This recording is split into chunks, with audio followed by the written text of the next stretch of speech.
Now here's the thing. People get really excited about the word influence because it's you're going to learn these Jedi mind tricks of some sort, get people to do what you want them to do. But I created this graph in a very particular way. And notice how it looks like stairs. To get to influence, it takes a little bit more effort each time. To jump up to influence is the same thing as standing right here and trying to, from nothing, do a vertical jump and hit the 5th step. You might do it sometimes, you might get lucky, but it's more risky than just taking each step. The first one, always put a picture of a puppy, folks. Always put a picture of a puppy. The first one is the desire for recognition and appreciation.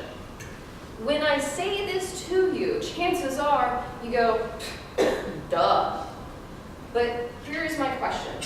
There's a difference between common sense and common practice. This may seem like common sense, but how often are you giving recognition and appreciation to individuals? How much are you really taking people for granted? And sometimes the best way to learn a lesson is to learn what the opposite of the lesson would be. So think, if you don't appreciate that person, if you chronically fail to appreciate that person, then when you need that thing from them, what are your chances? Slim to none, right? They'll find an excuse to say no. So this is why this is a powerful motivation. The next one is the desire to be seen as an expert / the tendency to show off. For me, this seems to be the easiest one to spot because the person who has this as a high value, as the desire to be seen as an expert, is usually the very talkative person who loves to pontificate about what they know. They love to talk about their work. They love to talk about the best way to do something. They love to talk about something they know nothing about, but are still happy to share their opinion on it. So for these individuals, see, there's always that knowing laughter when I say this one. It's like, oh yeah, I know that person. With this person in particular, if this is a high motivator for them, then what I would typically do is find opportunities to allow them to be the expert. I ask for help from them, even if I know the answer.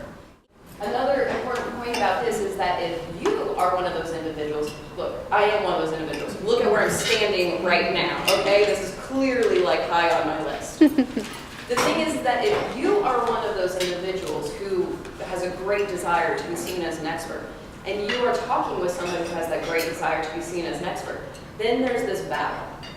And now you're not going to be influential. So you need to take a step back and allow them, give them the platform to demonstrate this expertise. The next one is the desire to be seen as something bigger or significance. Especially as women business owners, this is really important for your businesses. You probably have heard this in marketing seminars, but you're not selling the product or service. You are selling the feeling, the experience attached to that product or service. I know that there's a yoga magazine floating around here, and we have the publisher of the magazine. Somebody who sells yoga sessions isn't selling this. This is not what they're selling. What they're selling is health, happiness, freedom, all of these things that you might attach to the experience of yoga. That's why people pony up money to take the class. It's not so they can stand a certain way for a period of time. It's what's attached to it. It's something bigger. But when it comes to leadership, when it comes to leading groups or influencing individuals, reminding them that being a part of something bigger is why we're here at the meeting today. Why we're having this staff meeting, why we're having this report. What is the mission that is really driving this meeting? If you start to notice a decline in morale in your organization, chances are you've lost this link. They forgot what the vision is.